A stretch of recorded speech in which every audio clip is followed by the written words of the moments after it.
Hello, so I am Chelsea Granatier and I am a student success tutor, and here with me I have Anna.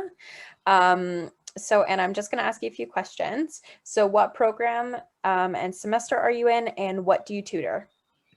So, hi, Chelsea. Thank you so much. So, I'm studying business administration marketing, and currently I'm doing my second co-op term at RBC as a communications analyst.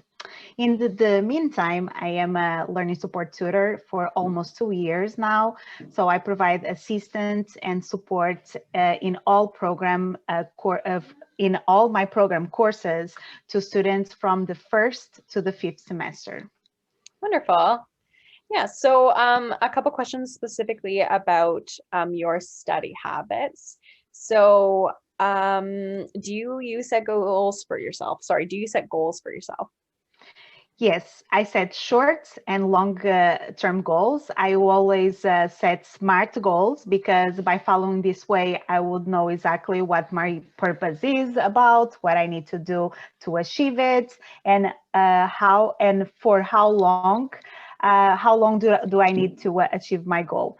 So if you don't know what a SMART goal is, you can attend the Learning Support Center workshops, Keys to Success and Unlocking Your Success, where you can learn how to set up SMART goals for yourself and other effective study skills to boost your academic success.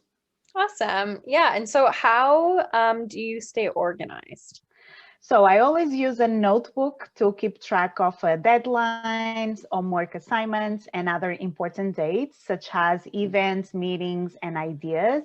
So basically I write everything down and try to plan every week in advance, but with flexibility enough to add or change any last minute events that might occur. That's awesome. That's a really good way to do it. Yes. So when studying for a test, what is one method that you use that works best for you? So honestly, I use many different studying methods depending on the content, but I always use self-quizzing.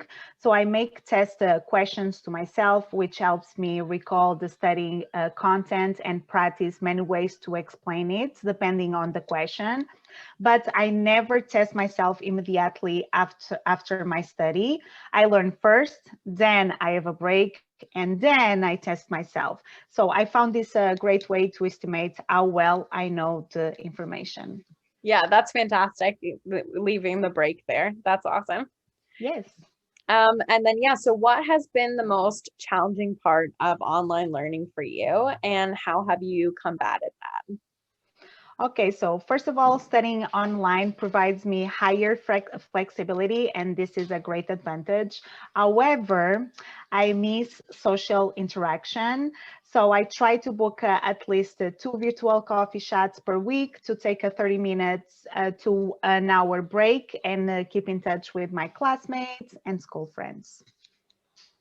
Yeah, that's awesome. And then I'm going to actually throw another question at you. Yes. Um, so when you're feeling unmotivated, which I know a lot of us are with COVID, how would you get over that? Like, how would you remotivate yourself? Okay, so as I mentioned before, I always set goals to myself, long and short goals. So when I feel unmotivated, I always think about my long goal. For example, I want to have a success on my career. So when I don't feel motivated to, for example, study for a test, I always think to myself, what's your goal, Anna? So I always think my goal is to have a successful career. So that gives me motivation enough to go forth and study for that test because I want to achieve my goal. So I think I always think about my goal. That's wonderful. That's a really good answer. Okay, wonderful. Thank you so much, Anna. Thank you so much, Chelsea. I really appreciated these questions.